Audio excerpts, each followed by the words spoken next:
সকলোকে ওয়েলকাম কৰিছো মোৰ নতুন অন্যটি ব্লগত। আজি ক'ত ফুৰিবলৈ গৈছো বলক আপোনালোকে মোৰ লগত ফুৰিবলৈ যাব। আহক ভিডিওটো সম্পূৰ্ণ চাওঁ, তেতিয়া ক'ত গৈছো কি কৰিছো আপোনালোকে সম্পূৰ্ণখিনি গম পাই যাব।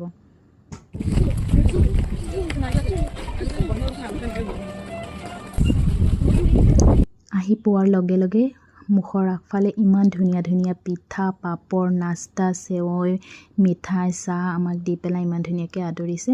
চাহ খাই পেলাই দেখিছেনে ল'ৰা ছোৱালীবিলাকে ঘোঁৰাটোৰ ওচৰত আহিছে। আমাৰ টাউনৰ ল'ৰা ছোৱালীবিলাকে গাঁৱত গ'লে মানে খুব ভাল পায়। ফুৰি মেলি আকৌ আহি পেলাই ভাত দি দিলে, আমি ভাত খাব বহি গ'লোঁ। ভাতত ইমান আইটেম ৰাখিছে মানে মোৰ কোৱাহে শেষ হ'ব, মানে আইটেমটো শেষ নহয়। আপোনালোকে চকুৰ আগত দেখা পায়েই আছে কি কি খাবলৈ দিছে।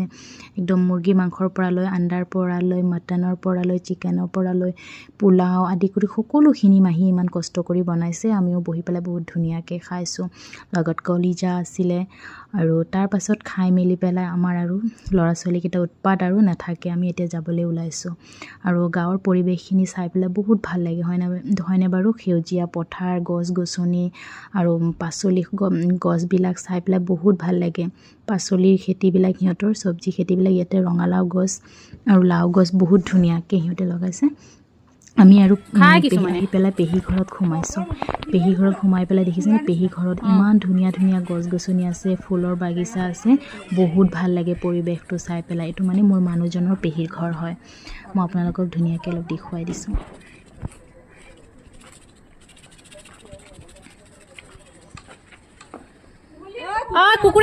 কুকুৰে কামুৰিব। পেহী ঘৰৰ পৰা ওলাই পেলাই এতিয়া আৰু আমাৰ টুক টমটমত আমি আকৌ ঘৰ উভতি আহিবলৈ সক্ষম হ'লোঁ। ভিডিঅ'টো কেনে পালে জনাবলৈ নাপাহৰিব।